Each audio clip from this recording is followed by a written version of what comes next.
Bonjour, ici Yves Côté pour passionmoto.com. Aujourd'hui, nous faisons l'essai routier de la gamme des mini-motos Honda. En première partie, le Honda Monkey. Dernièrement, j'ai été invité par Honda Canada à faire l'essai en circuit fermé et sur route de la gamme des mini-motos Honda.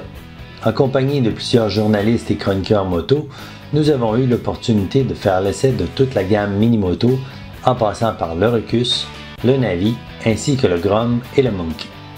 Suivez-nous pour une série de 4 reportages. En première partie, l'essai routier du Honda Monkey 2022.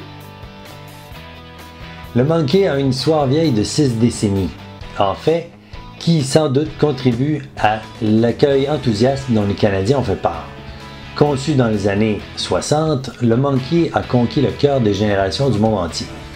Offrant mobilité grâce à un design sympathique, des dimensions minuscules et un faible poids, aujourd'hui, le désir d'une moto facile à manipuler et à piloter met des sourires sur les visages.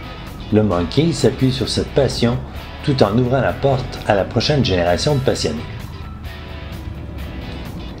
Les origines du moteur refroidi à l'air de la moto Monkey remontent à loin, mais sa conception à sac, bien connue, renferme la technologie la plus récente. Les caractéristiques comme l'électronique moderne et l'injection de carburant sont donc au rendez-vous pour assurer une performance efficace et économique. Le Monkey est propulsé par un moteur de 125 cm3 avec un 5e rapport, la même motorisation que le Grom. Quand il s'agit de mini-moto, Honda est un leader de l'industrie et il n'y a pas meilleur exemple que le légendaire Monkey. Sa dernière génération honore histoire et tradition, dont l'esprit reste fidèle à la première vision du concept Monkey. C'est encore un autre exemple que Honda produit non seulement la gamme la plus diversifiée de mini-motos, mais aussi la plus accessible. Plus près du vénérable CT70, le Monkey est une réussite. Maniable et performant, il s'approche encore plus d'une vraie moto. Sa conduite et sa manœuvrabilité sont surprenantes avec une tenue de route parfaite. Tout comme une moto sport haut de gamme, le Monkey est muni d'une fourche avant hydraulique inversée pour assurer une maîtrise sûre dans toutes sortes de conditions routières. De plus, les 2 amortisseurs arrière mariés à un gros pneu et la selle bien rembourrée procurent un confort excellent tant au roulement qu'à l'arrêt. Sur circuit fermé, le Monkey a fait preuve de brio dans les virages serrés et les zigzags.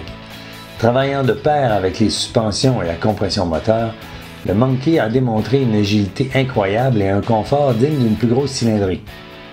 Un réel plaisir à conduire sur circuit, tout comme en conditions urbaines à travers le Vieux-Montréal. Pesant seulement 105 kg, le Monkey offre un rapport puissance-poids pour une performance grisante. Son poids léger et ses dimensions compactes la rendent facile à manœuvrer, à stationner, à ranger et à charger à l'arrière d'un véhicule récréatif ou d'une camionnette. Sa selle basse de 750 mm facilite les manœuvres et les déplacements. Le bloc instrument de la Monkey est à la fois rétro et moderne. Le boîtier rond rappelle les années 1960, tandis que l'affichage numérique avec indicateur de vitesse, odomètre, compteur journalier A et B, indicateur de carburant et indicateur de feu de croisement et de route sont tout à fait modernes. Il vous souhaite même la bienvenue au démarrage de la moto. Malgré son air rétro, le phare rond de la Monkey procure un éclairage de pointe. Tout comme le feu arrière, les DEL assurent un éclairage et une visibilité supérieure. Grâce au réservoir de 5,6 litres et un rendement énergétique incroyable, chaque plein vous mènera plus loin que vous ne l'auriez cru possible. En conclusion, le Monkey est une réussite de style, de design et de mécanique pour Honda. Fier de baser son histoire sur une légende des années 60, le Monkey, par sa mécanique à la fine pointe de la technologie, permet performance et confort à la fois. Maniable et léger, il offre toute la polyvalence d'une moto à une fraction du prix. Certes, son prix d'achat de 5 949 canadiens est conséquent et il vous faudra prévoir possiblement un an d'attente pour en prendre possession. Mais le plaisir n'a pas de prix, dit-on.